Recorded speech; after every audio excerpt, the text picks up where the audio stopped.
Sekarang kami di toko kripto sudah melebihi dari 1,5 juta investor yang ada di dalam toko kripto, dan angka itu menurut proyeksi kami itu akan bertambah pada setidaknya nanti sampai di kuartal kedua 2022 itu pertumbuhannya pasti akan eksponensial gitu. Nah, di luar dari pertumbuhan user yang ada di dalam toko kripto, kami juga lebih mengedepankan tentang kualitas dari usernya. Nah, kualitas user ini menjadi penting karena ketika kita berbicara tentang kualitas, maka kita berbicara tentang adanya volume transaksi yang lebih besar gitu ya. Nah, selain itu juga kami mendorong baik itu regulator lainnya seperti PPATK maupun pihak kepolisian untuk bisa membantu dalam hal memitigasi risiko, karena kita tahu yang namanya anti money laundry atau counter terrorist financing itu adalah musuh kita bersama gitu ya Mas Bram. Jadi kami aktif untuk bisa berdiskusi gitu, karena jangan sampai angka investor yang besar tetapi juga risikonya lebih besar. Nah, itu yang kita tidak inginkan.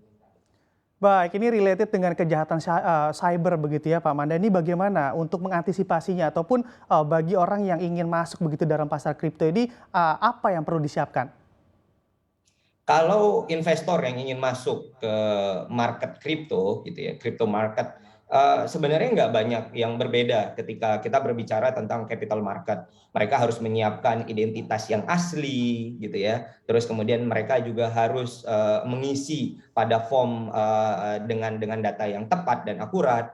Kemudian nanti informasi tersebut akan diolah, akan dicocokkan kesesuaiannya dengan data yang dimiliki oleh pemerintah Indonesia untuk memastikan bahwa orang tersebut adalah legit gitu ya. Nah, kemudian selanjutnya orang tersebut diharapkan untuk bisa selalu bertransaksi melalui bank gitu. Jadi di dalam industri kripto itu tidak boleh menerima uang atau cash gitu ya secara langsung, karena hal ini yang kembali tadi saya sampaikan, ini memitigasi adanya risiko AML atau CTF.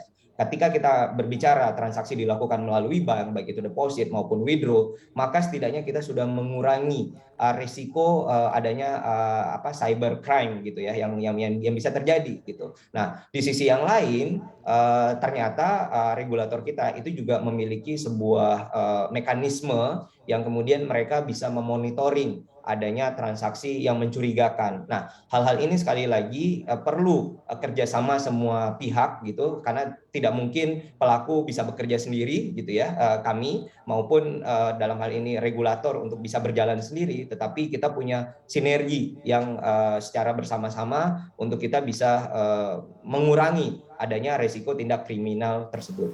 Untuk informasi lebih lengkap dan juga berita terkait bisa klik link di deskripsi, dan juga jangan lupa untuk download aplikasi CNBC Indonesia di Play Store dan juga App Store. Dan yang paling penting jangan lupa subscribe ya.